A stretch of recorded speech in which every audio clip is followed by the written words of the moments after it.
of us knew it. Would they say I lost the plot? Would you say I blew it?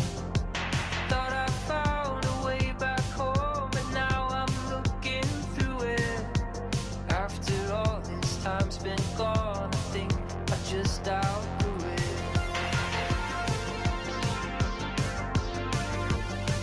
Were we supposed to waste away?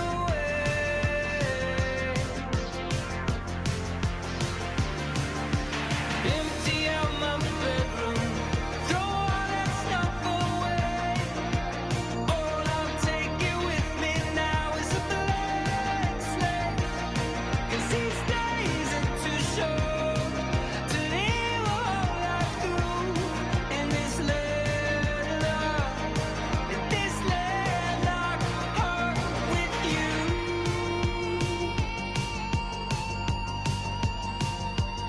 Maybe I left here a long time ago, and maybe we both knew it. Maybe this could have been heaven, but the weeds just grew right through it. So what is left of paradise out beyond its edges? Empty lights of sunset skies over empty hedges.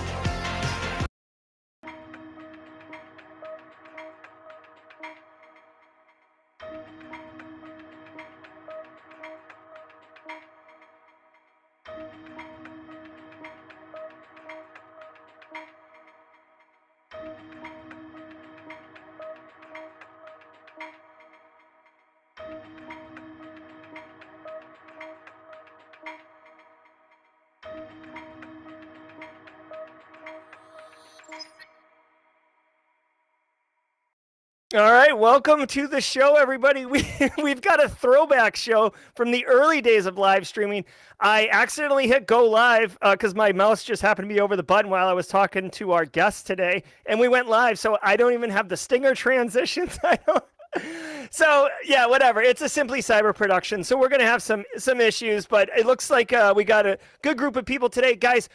Today's episode of Simply Cyber Live, as you can see by the little marquee down below there, we have an excellent guest. Our guest today is Pat Gorman, also known as Infosec Pat on YouTube. I definitely recommend you go check out his content. He is the Director of Offensive Security at his current company, and he is a content creator who just recently passed 30,000 subscribers on the YouTube platform. So he's no spring chicken when it comes to not just doing excellent offensive security skills, but also delivering educational content and really driving the community forward. He is a perfect fit for the Simply Cyber Live format. He's inclusive, he's supportive, he's all about good times.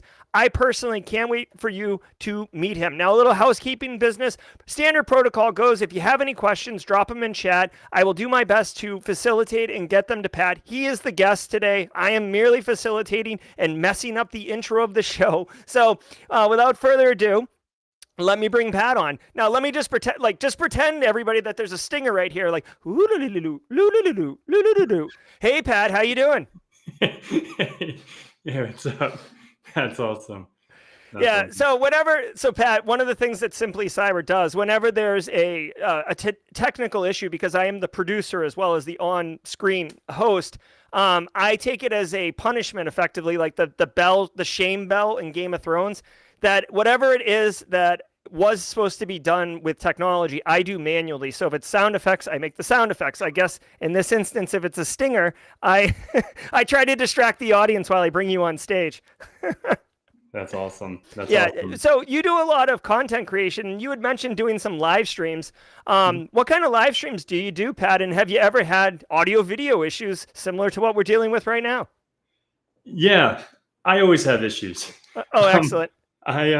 I'm still new to the whole live, and it's always definitely a challenge, right? Like sometimes I'll click the wrong button and it shows like a little, always discombobulated, right? Yes. I guess because I don't do it enough, because I do more of pre-recorded and then just upload it to my channel. Mm-hmm.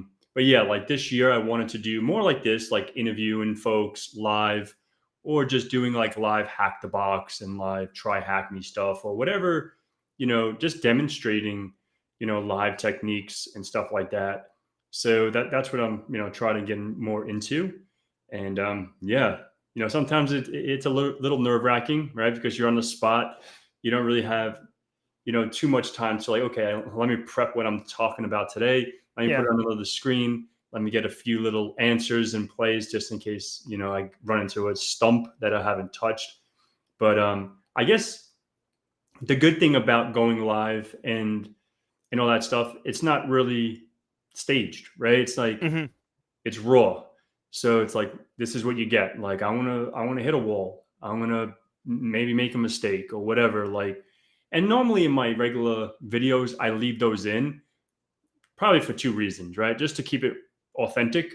Hmm. And I'm not the best editor, right? So I'll just literally like I hit screen record on my little stream deck, and then this once it's done, I just maybe do a little cuts if I'm like mute, or if I'm like silent for long period of time, or it's Hmm. saying I'll try to cut those out, but I don't really do too much editing. Yeah, editing is brutal. It drove me away from produced content for a while, and I'm back now. But it's a whole different story for Hmm. me. I do want to say shout out to Sweet Delights. This is Stacy, and the reason I bring Stacy comment in here is because Stacy told me last year that she's looking to get into content creating. So Pat, for someone, Stacy's a SOC analyst right now. For someone who is a SOC analyst, a practitioner, she's on the other side of the fence, if you will, from you, I'm sure. But what's kind of like a quick piece of advice you might give to Stacy to kind of push her over the edge to get started and just hit record? Yeah, I think, when I first started, I really didn't know what I was doing. I was reaching out to content creators. I didn't know really what software to use. Hmm. I didn't know, all the cameras and the mics and the lighting. I didn't have any of that. Like I had a cell phone, literally my cell phone, and like a headset, I think, like a Logitech headset that I use for work. And the way I started was just like a group of friends was, were like, hey, we were studying for like a Palo Alto certification together. Hmm. And I would do like a task for example, if it's okay, so let's set up site to site VPN between these two Palos. I would do it. I would screen record, with OBS, and I would just put it on like a Google Drive and share it with the friends that were a part of this study group. And one of my friends were like, dude, like, why don't you just throw this on YouTube? I'm like, I don't even know how to use YouTube. Yeah. This is the completely honest truth. I never even watched videos on YouTube prior to 3 years ago. Like, I Wow. never used YouTube. Like, I didn't even, like, I'm a little unique when it comes to like the nerd life. I'm not your typical nerd. I don't play on computers. That's a whole nother topic. But yeah, like that's so to answer your question, just go ahead and hit the record. And if you're like camera shy, I was never camera shy. I was just didn't know how to use anything. But if you know how to use all that, you know, do it. And if you're camera shy, just do screen recordings. Like, hey, like you're a SOC analyst. How did you become a SOC analyst? Like, what if someone wants to go down your journey? So maybe start, making some videos on your journey, how you became from where you were to where you are now. Yeah, So absolutely. Yeah, it's excellent for like confirming you understand the content, for practicing, for sharing knowledge and networking. Absolutely. I would just ask anyone watching, if you do jump in there, please at least turn your mic on. Those YouTube videos where there's like blaring techno music and then yeah, a notepad opens and they're like commenting. Those yeah, drive me nuts. yeah. Those drive me nuts too.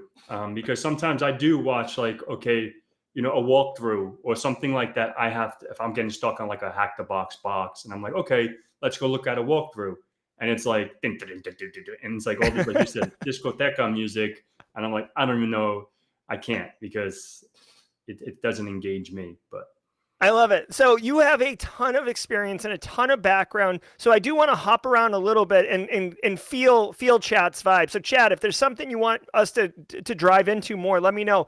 But Pat, you have extensive experience on the offensive side of the house. So I wanted to get into that because that's one area that I dabble, but I'm by no shakes getting hired tomorrow to work on your team. So as someone who's more advanced in that space, what would you advise to someone who is looking to get into pen testing, both like both like on the skill level and then also the practicality of the job market in the red side of the house? Yeah. So, all right. So I'll get into a little bit of how I got into the field, Okay, that's how I perfect. transitioned to this world. If you guys heard this before, sorry for the broken record, for some of those folks out there. But I actually got my PayPal hacked into about 10 years ago now, and that's what really drove me to become more of a hacker. Before that, I was a network engineer, system engineer, cloud, and all that stuff. So I wasn't even in cyber or anything like that. And if that incident never happened, the God honest truth, I don't think I would be here today. Because there was never an interest for me. It was not like before I got hacked, it wasn't like, oh, I want to go do that, because I loved routing switching. I love BGP, OSPF, EIGRP.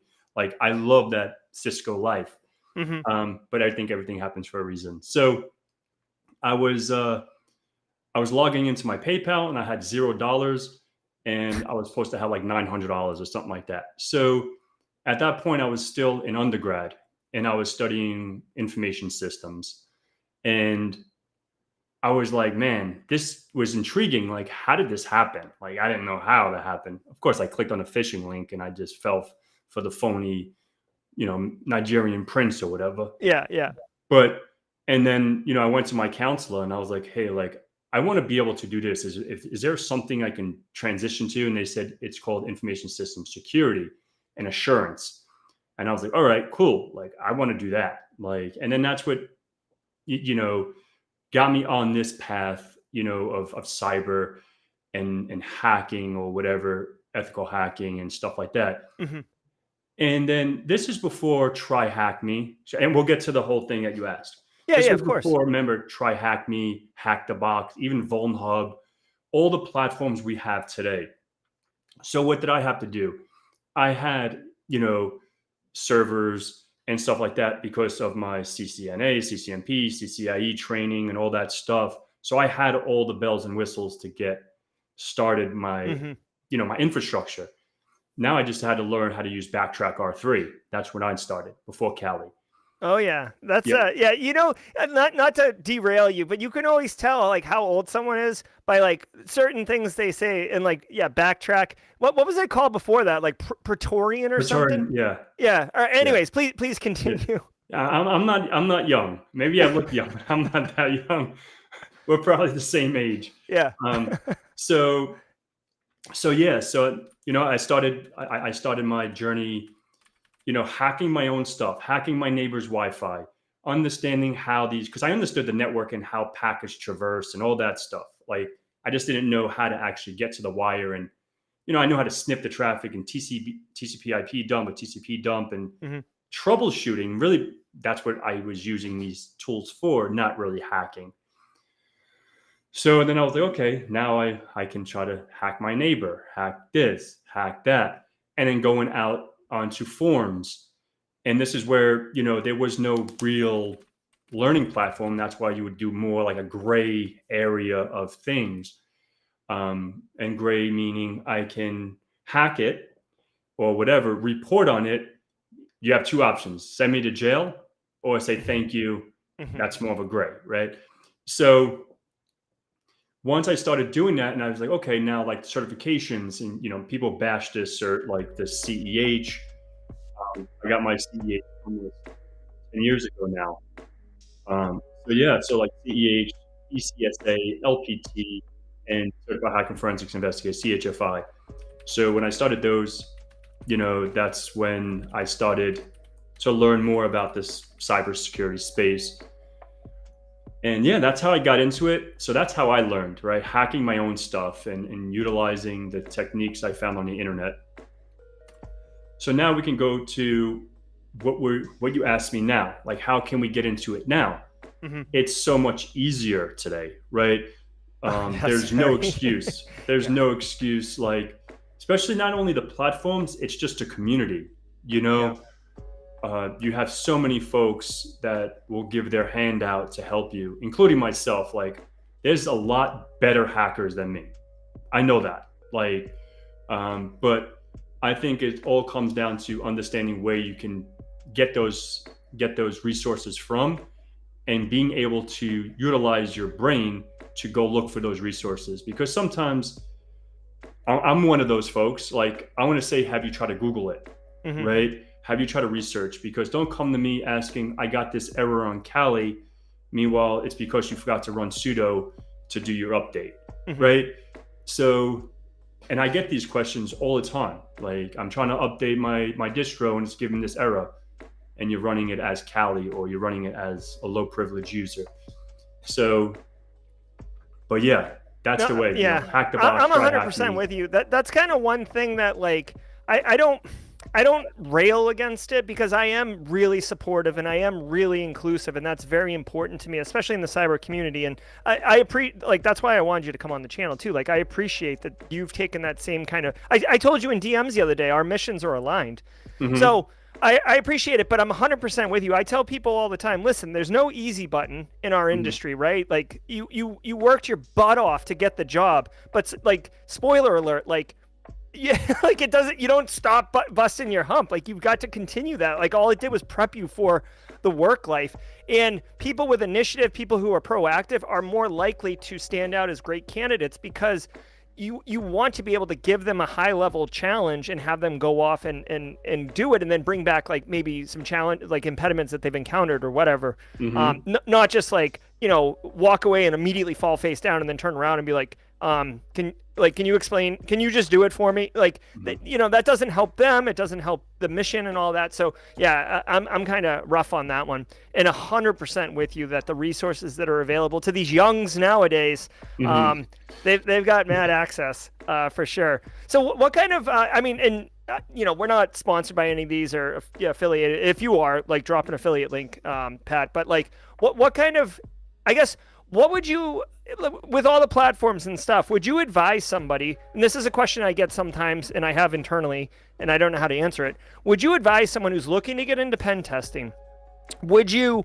say, oh, go eat from the entire buffet and then, like, be good at some things? Or would you say, like, go do, like, look at cross-site scripting and OWASP and become a master of that?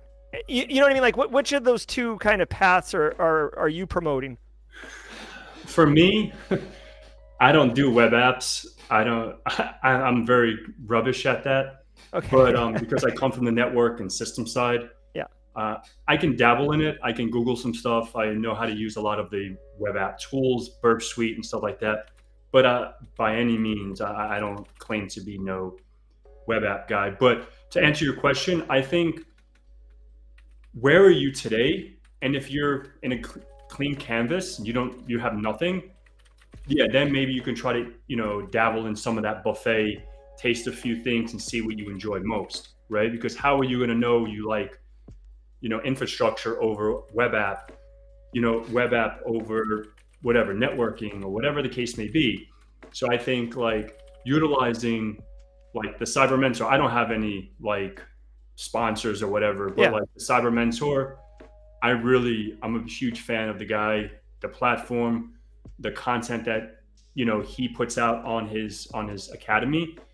I have a lot of his training or their training, and it's super, super helpful. I use it more for reference and really to go in and like, I want to do the PMPT with a couple of friends, just like I did the PCNSE years ago. But life is so, we only have so much time in a day. Yeah. And, but yeah, so I have a lot of, utilities or resources I use. And, but I think that would be the best way to get into pen testing, or, that's how I did it, right? Like, I got into the network and system side, and that's why I do like externals, internals, Wi-Fi, social engineering, phishing, physical, because I love talking, right? I'm not your typical nerd or like hermit or whatever. Like, that's not me. So I love to talk. So I can shoot the stuff with anyone. You know what I mean? Yeah. Oh yeah. So Chris Cahill has a question. Thanks, Chris. Also, shout out to Kev Tech, IT, Kevin. Good to see you in here, my friend. What's the most effective way you think to show your skills off? Making videos. There you go. I think it's crazy because I've said this on probably Kevin's, other people's, even on my own interviewing folks. 3 years ago, prior to 3 years ago, you would have never known me. I was anonymous to anonymous. I didn't put my government name on anything, right? Because I just like to be me. You know what I mean? I don't like to be, and then obviously things have changed. But once I started, the point being is once I started making videos and showcasing things, it's like, whoa. It's like sometimes a little overwhelming. Yeah, I only have 30,000 subscribers and probably like 18,000 followers on whatever, LinkedIn or whatever. But it does get overwhelming.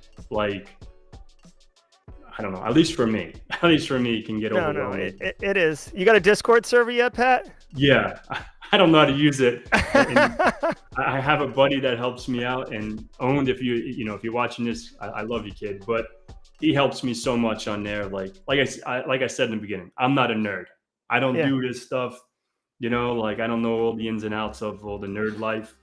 But yeah, I do have a Discord server. I love it. Well, if Owen is in chat, Owen, drop a link to the server, and we will get folks over there. Also, I'm going to drop a link to Infosec Pat's YouTube channel. If you're into offensive security, if you like Pat, I mean, he's right here. You can see his style. Check his content out. He's doing great stuff, man. I love it. I got a couple more questions from chat coming in real quick here. I'm sorry. So I'm not even going to read these. I'm just going to fire them out there. Ben, what do you think with this explosion of AI variants will allow threat actors to become harder to detect? That's a good one. Maybe.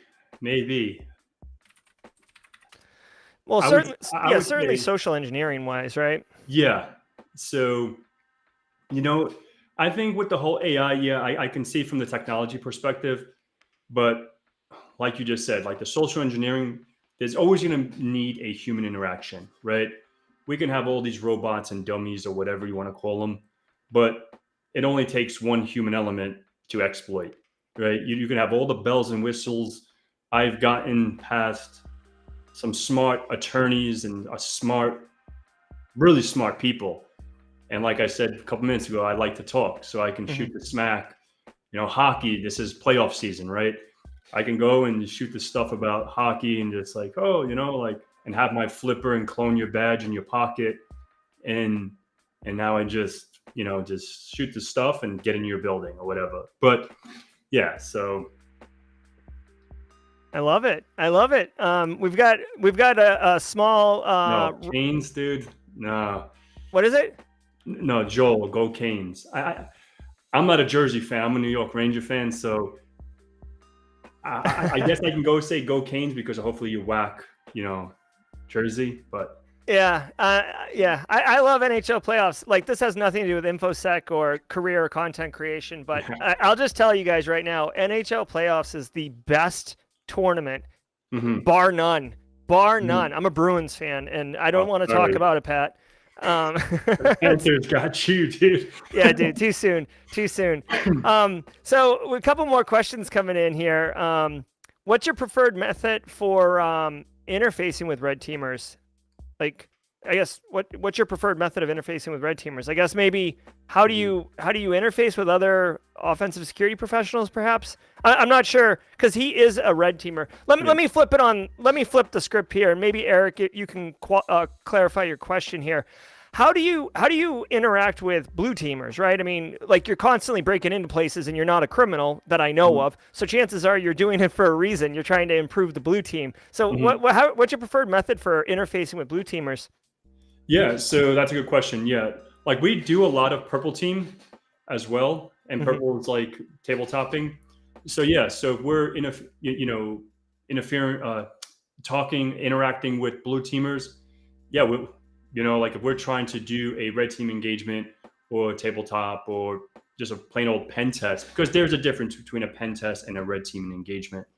But that's a whole nother topic. But the way I interact is just like, we try to educate.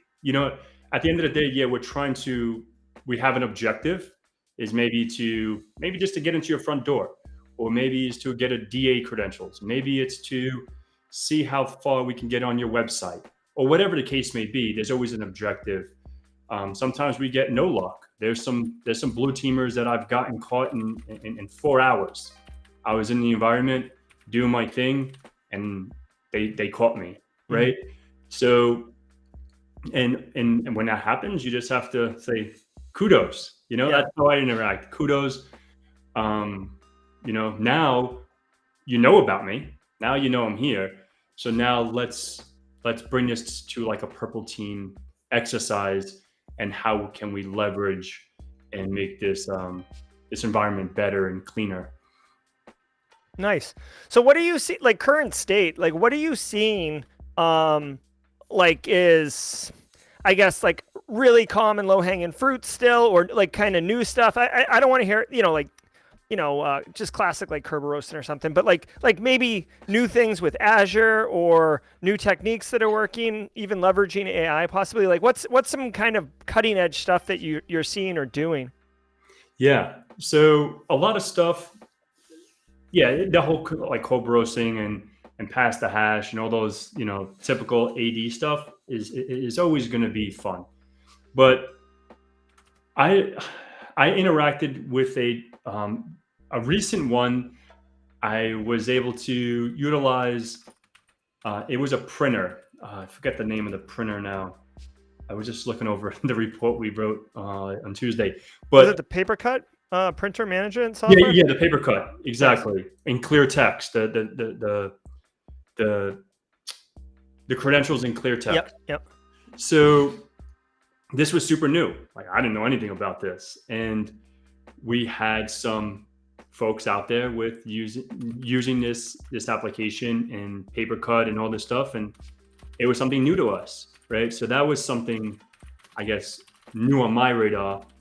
And we still see some like 2008 boxes out there, 2012 boxes, even Windows 7 machines. And I was able, probably 3 engagements ago, two or 3 engagements ago, still having Eternal Blue, still having FTDV1. And just because they don't want to, just because maybe they have legacy applications or whatever the case may be. But in that case, obviously we would say, okay, you can virtualize this, have it internal only, not exposed to the internet. But still, like if we compromise one of your internal devices, that we can run Nmap, and then we can still have a field trip, but at least it's that, one less attack method.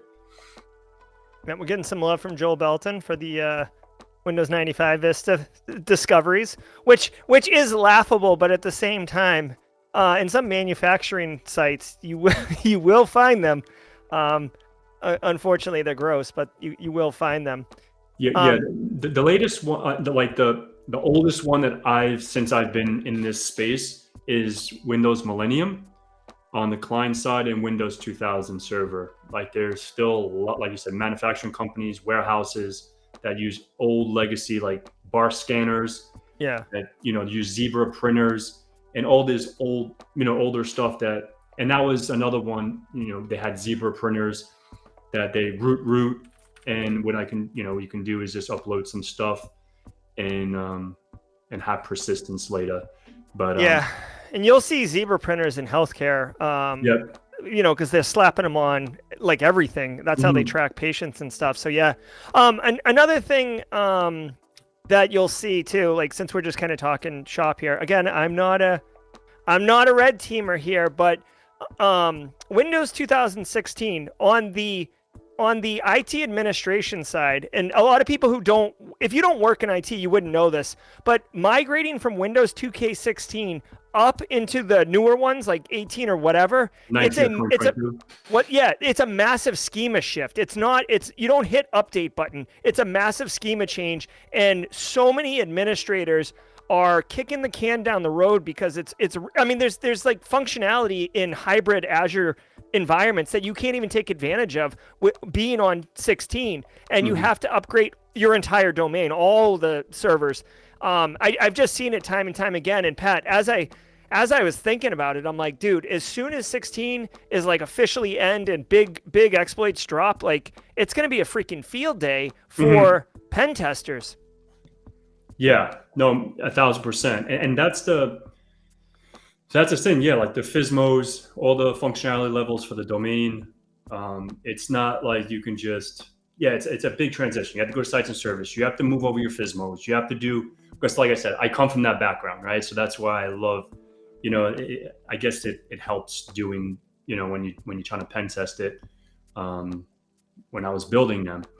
But yeah, like I always push for at least minimum 2019. If you can go 2022, if your stuff is compatible, shoot for the stars, because that's my recommendation. Yeah, you might even have to go greenfield. You know what I mean? Like, I'll tell you what, though. I will tell you what. You won't see an environment get upgraded faster than after a major compromise because of those servers. I guarantee you. Blank checks and upgrades, like Oprah, like you get an upgrade, man. It's gonna be all over the place. Let me look at some of these pin questions. So kind of getting back into your life, right? Pen testing, content creation. Stacy wants to know, because Stacy's about to launch her own YouTube channel here later today. How do you manage it all, Pat, with DMs coming from all the different platforms and having to actually think of content and develop yourself as a professional? Yeah, that's a good one. So, and if you want, shoot me a message as well, and we can talk offline, Stace. So how I manage it all, like I pretty much have my stuff carved out. Usually my videos, I don't probably spend more than a half hour, because a lot of my stuff is like straight to the point if I'm talking about a topic or whatever. And so, it's more, maybe an hour at max if I'm doing a video, because I don't really do too much crazy editing and fancy stuff. I just talk, deliver what I'm trying to talk, or teach what I'm trying to teach, and then hit end recording, and then I just throw it in my editing and export. Mm-hmm. So as far as all the DMs, I brief through them. Like I said, like I stopped, sort of, responding to like, oh, how to, do this, or like I'll look at it if it's something that you can Google, like I'll just leave it. You know what I mean? Because it's like now you're just trying to, you're trying to have a handout, and if you can't figure out how to Google, you shouldn't be doing it. That's just me. Continuously learn. Like at this very moment, like I just try the same thing with, dedication. I dedicate maybe 3 hours a week, an hour. It's hard right now because the NHL playoffs are on. So from 7 to 10, almost every night, it's hard to watch a game. But literally, like, I just dedicate an hour a night, and I'll like throw on whatever, if it's TCM, or if it's a topic that I'm trying to learn, or if I'm trying to, learn something, I'll jump on Try Hack Me or Hack the Box or whatever platform, and I'll just dedicate an hour to either doing a box or just, hacking my own stuff, and just see if there's anything lingering that's exploitable from my own stuff that's out on the internet. That's pretty much what I do. Yeah, I love it. And if I may, I know you're the guest, but I do like to chime in a little bit. Yeah. One thing that I have found advantageous is if people notice a lot of the content I make, and I would suspect a lot of the content Pat makes, has a lot of overlap with what he needs to do to stay sharp in the industry in order to do his job better. So it's not completely... it's not two separate mutually exclusive things where like you do a context shift and you're like, all right, now I need to make a baking video. You're making a pen testing typically video, which reinforces your existing skills, which exactly. Yeah. So you're doing professional development as well, I would argue, right? Yeah, no, absolutely. And don't think I'm very honest. I'm very transparent. Like, don't think I hit record and I'm doing it all that first time. You know what I mean? Like, maybe I ran through it before I even hit record, so I don't look like a fool as bad, right? I might not remember every single step that I took, but sometimes, like, unless I go live, like all my lives, I never did those boxes or those rooms. But like usually, if I'm doing a hack the box, if I'm doing a walkthrough, I did that box maybe once or twice already, and that's, like you said, that continuous education or that self-development and stuff like that. Uh-huh. because even though they're like CTFs, you know, typically the methodology behind what you're doing is similar to the real world. Mhm. At least, you know, for me. Well, and you really want it to be because, otherwise, what are you doing? I mean, it is doing Wordle is a fun game, and it's not you're not going to become like a librarian or something playing Wordle. But if you're doing these CTFs, you want them to map to reality. Quick question: James wants to know what software you use to record your videos. Yeah, OBS Studio. Okay, OBS Studio. I use Streamlabs desktop, which is formerly Streamlabs OBS. It's basically like Apple is Streamlabs OBS and Android is OBS, right? Streamlabs is a little bit more like plug and play. And OBS, you got to you can do more stuff, but it is a little bit more involved. Yeah, I do have OBS. I think the one you just said. I just never Streamlabs, used it. Like the guy that helps me owned, like if he, you know, he helped me set that up, but I just don't feel confident enough yet. Like I'm still so used to OBS Studio. Yeah. You know, hit my record. I know what I'm doing in there. But yeah, it's Oh, definitely. absolutely, absolutely. So, Pat, I've got a maybe a hard question, but it's one that I'm thinking of that you're perfect to answer. Okay, so okay, hey, I want to get into the industry. What do? I know I want to be a pen tester, okay? And I've gone and done Hack the Boxes, and I'm pretty good. I've done Try Hack Me. I'm pretty good. I've gone and gotten CEH and Pen Test Plus and some other certifications and stuff. Maybe even OSCP, okay? I'm just going hard. Mhm. How do you break into the industry? Like, is it networking? Is it just cold calling? Is it doing bug bounties? How does someone go from, I finally have all the knowledge to be able to deliver excellence, but how do I convince someone to pay me to do it? That's a great question. I guess I was a little blessed because like where I was in my life, you know, the company I was working for as a network security person, you know, and then I transitioned to the pen testing world and the offensive security stuff. So, but maybe internship, you know, like there's a lot of, you know, MSSPs or pen testing companies, maybe they'll, you know, I think even TCM does it, you know, like if you get the PMPT and you do, I guess the I don't know, the other acronym, like for their career coaching. Yeah. And maybe if you reach out to someone like that, maybe like Heath Adams or whomever else on there, Zach Hill, maybe you can shadow and maybe you can intern. Maybe that would be a next step. I guess it's hard for me. You said it's hard because it is hard for me because I never had that problem. Mm-hmm. So, but I think, you know, trying to network with folks and seeing if you can throw the word out there, and even have an OSCP, PMPT, you know, Pentest Plus, CEH, all the CYSA, or whatever you want to have for the cybersecurity world. I think having demonstration, maybe even a GitHub or whatever kind of, you know, resource that you like to deliver, I think that'll stand you out a little more as well. Just because you have a resume doesn't mean you can deliver everything on that resume. Mm-hmm.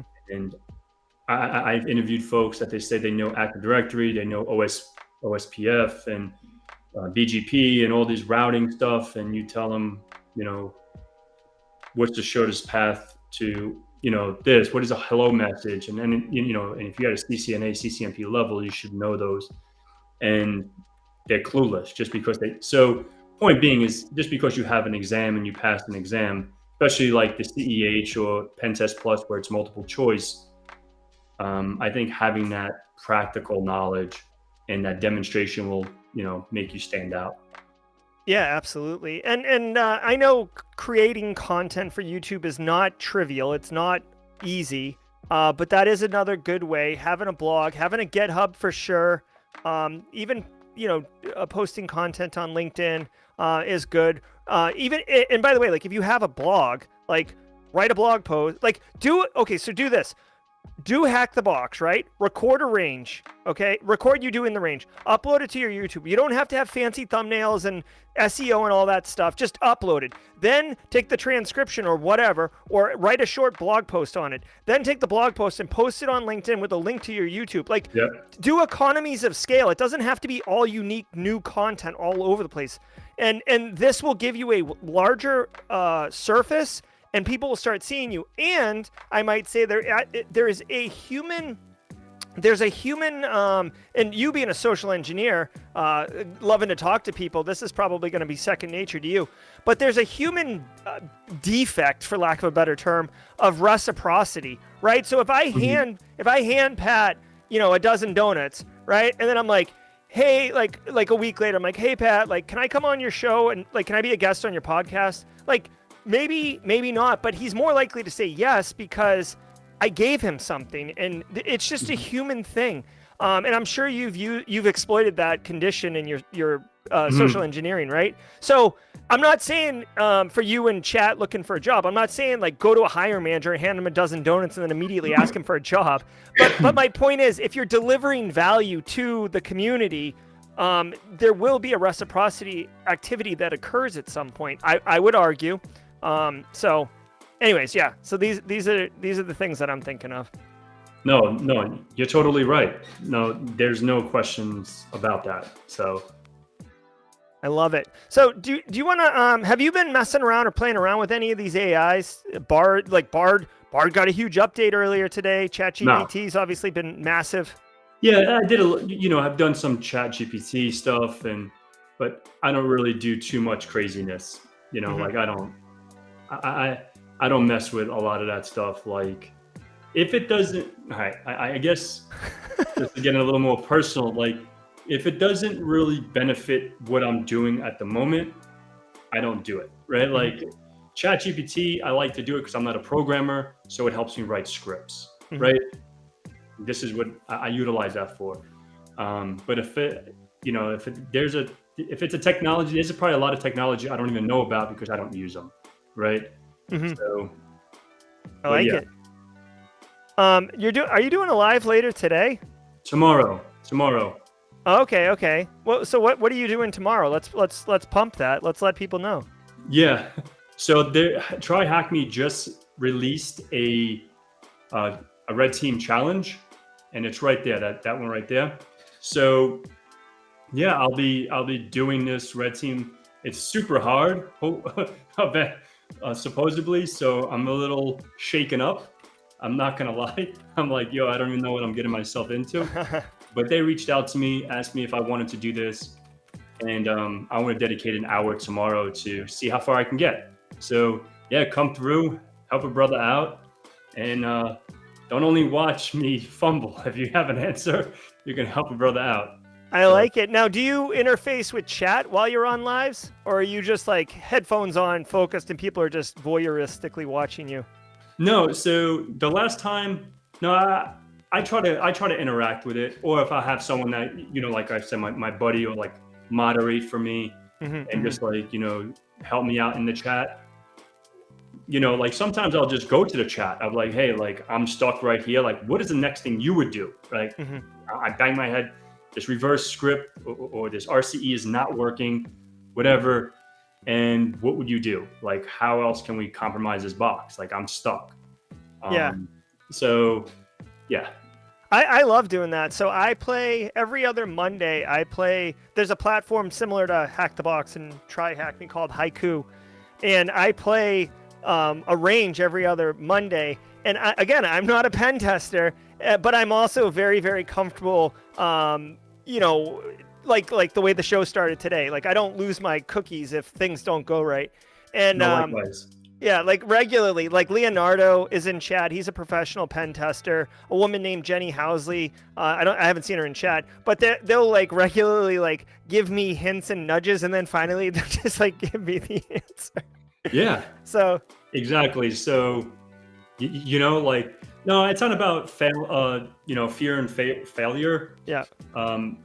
Fraud. Like I'm not scared of that because like I said, there's a lot better folks than me. You know what I mean? Like. I don't take it to heart. Like there may be a time that I'm stuck and I'm like, let's knock on wood. It hasn't happened yet, right? Yeah. But it has happened when I did a pre-recorded. I think it was Mr. Robot for the Volnhub machine. Literally, because my friend Dion, if you ever watched this, he's like, "Oh, it's a fun box," and I never watched Mr. Robot in my life.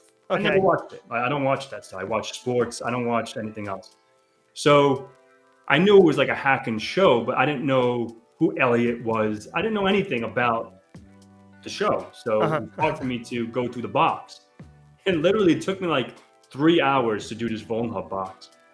And so I had to cut it up in chunks. Like, I'm like, you know what? Like, I can't do this right now. Did you consider it a fun range like Dion had said?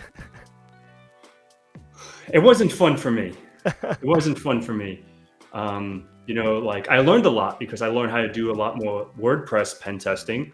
But it wasn't fun for me. Favorite NBA team? Yeah, who's that? I don't watch basketball, but I'm from New York originally, but I live in Florida now. So I would say the Knicks, because now the Knicks are playing the Heat. So I would go with the Knicks. Oh man, I'll tell you what. Yeah, Jimmy Butler. Yeah. I love me some Jimmy Butler. Yeah, I think they're gonna beat the Heat, but like last night when they won, because it sucked because the Panthers lost last night and then the Heat lost. So I was like happy on one end, and I was like, oh shit, like the Panthers lost. Like I really wanted the Panthers to sweep it. Yeah. Yeah. That's all right. That way they won't get any rust on them, right? Like that's how we got to see it. Exactly. And I guess Florida, hopefully they win tomorrow night. If they don't, I don't know. Sometimes I think it's a hoax because it's like more money. You know what I mean? Now they have to come back to Florida. I don't know. Sometimes I think some sports are a little fixed, but that's just me. Yeah, well, basketball for sure. And, and football maybe a little bit. But hockey, I feel like hockey's pure. Like hockey's too small to really be influenced by that type of stuff, I would argue. Yeah. But Toronto's like one of the greatest choke artists ever. So I'm not too worried about them doing anything. No, I think the Panthers will get it. And if the Panthers end up playing the Canes, that's going to be good because Bob he's playing like he was playing in Columbus. Like the guy is on fire right now. Like the guy is making saves, and I feel bad for like Igor, right? The goalie for the Rangers. It's like you're the best goalie in the world, but then you have rubbish people in the front. Like we have Kane, we have like this fucking dream team. All of a sudden, it's like they can't play. That's a whole nother. No, you're fine. You're fine. No, I'm 100% with you. But I will tell you, Kachuk's his personality drives that team. If he were to get injured or something, that team would implode. And I just want to quick shout out, Justin. It's still too early, my friend. It's still too soon. So please tamper the Deflategate comments for a bit. It's too soon. Yeah. Have you ever gotten an engagement with a pro sports team? Is that something you'd want to get after?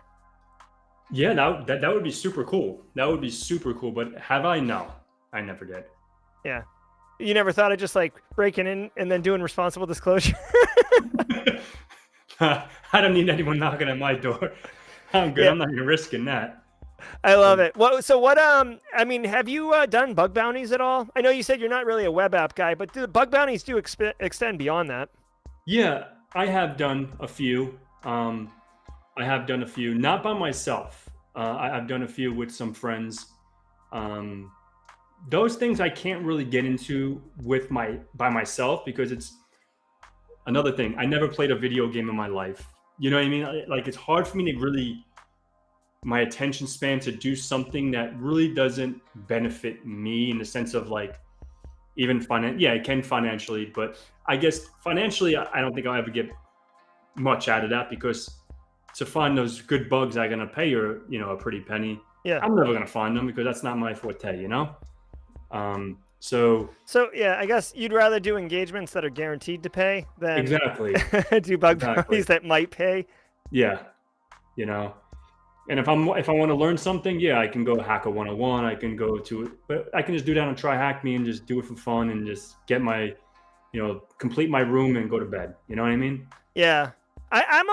I've signed up on HackerOne. I've got an account. I've dabbled a little bit, but to me, I always do like my reconnaissance phase, and then I go read like the rules of engagement and the terms of service and like every other legal part, and I'm just like, I'm good. Like it just feels weird, like attacking a business that I didn't have some type of like project kickoff meeting with about like what I'm doing here and why I'm here. Like I don't, you know what I mean? Like I don't want to accidentally.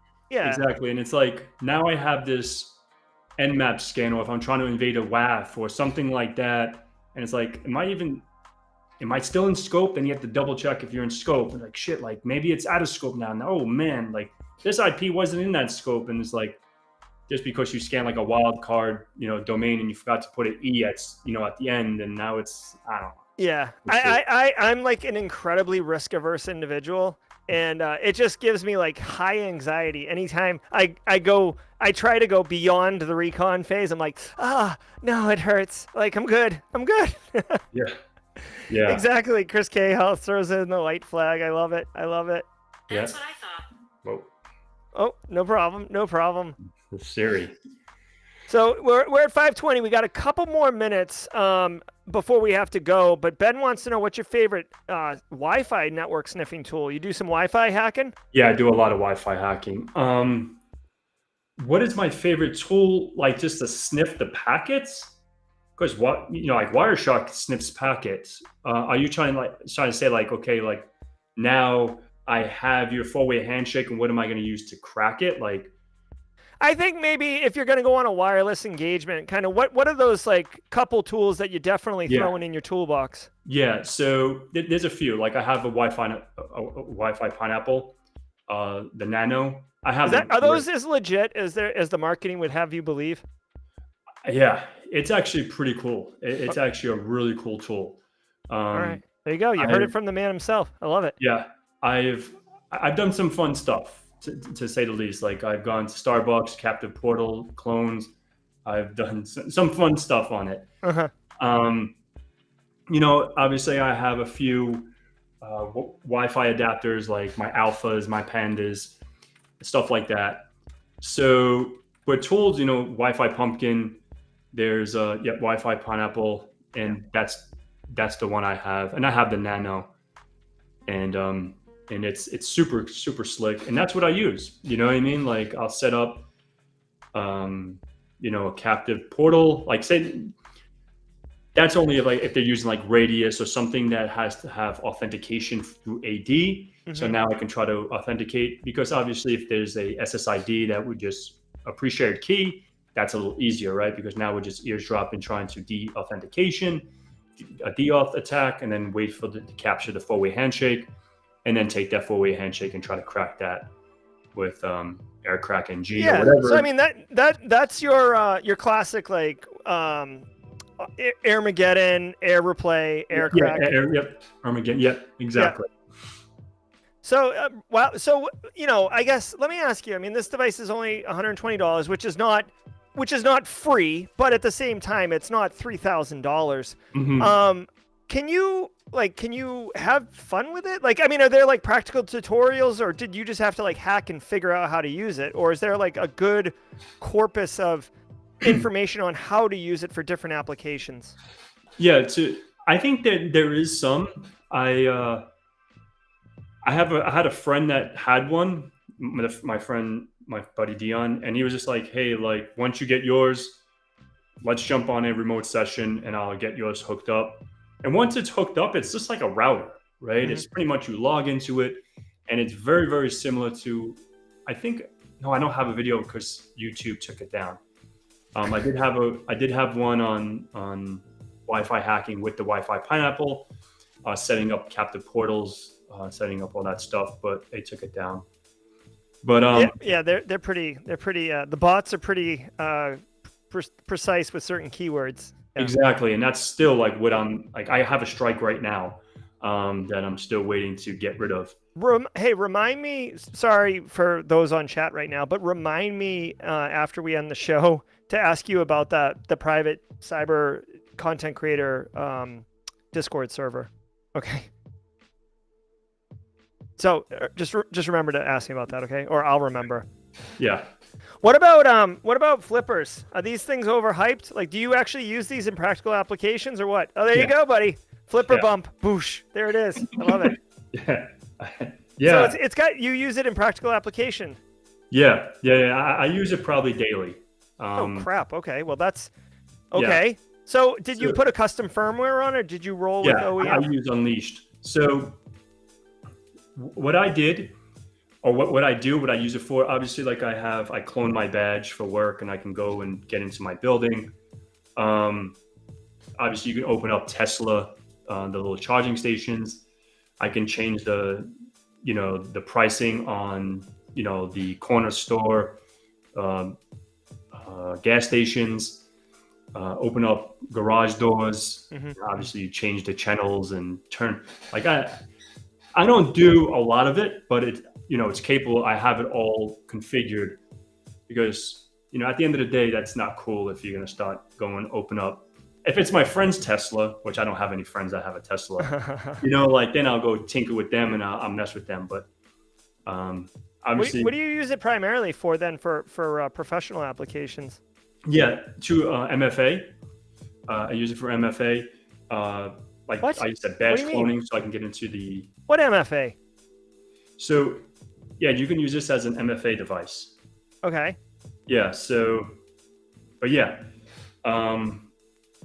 Hold on. No. Not yet. What do you mean? Like, what do you mean? Like what form factor of MFA? Like NFC, like near presence, like a YubiKey?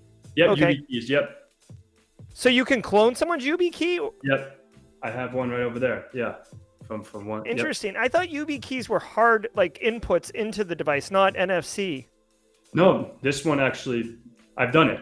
I did it with that. No, I believe you. I just, I was unaware that YubiKeys were NFC. I thought they were, plug-in physical hardware key, not, so interesting. Okay. Yeah. Please continue. Yeah, and there's probably so many other things that you can do with it, but that's pretty much what I've done with them. Yeah. Yeah. I love it. No, very, very cool. Yeah, I had Unleashed on mine for a minute, and then I put a different one on so I could run Doom on it, and then the battery died, and I haven't charged it since. But Pat, I don't know if you know this, but most of my world revolves around GRC, so it's mostly Excel spreadsheets and clipboards over here. So the Flipper Zero, it's on my bookcase behind me to impress the people who come in my office and sit there. Yeah, and that's pretty much literally like, it was funny because my ex-girlfriend was like, oh, like, what do you want for Christmas? And I was like, I just want a flipper. She's like, I don't know what that is. And literally, like, I was like, because everyone's like, oh, these things are like pulling teeth. You can never get a hold of one. Literally, I went to shop that flipper one, whatever the damn thing is. And I bought it the same day. I was like, okay, here you go. Purchase. Like, so I don't know if people like out of the country, it's so hard for them, but literally every time I go there, they're available. So I don't know if it's because where I'm at in the States, but I never seen it sold out. I don't know. Hey, someone in chat from your paired stream saying she came back with a snorkel set, asking for a flipper. A bunch of dolphins. I love it. Hey, James Randolph is saying you should know this, man. Whoops. The new YubiKeys can't clone the NFC. This is coming from someone in the community, so I don't like. Okay, so maybe it's all right. So maybe just I need fact check that. They may have implemented a new version in direct response to that. You know what I mean? Yeah, maybe, because mine's probably a couple years old.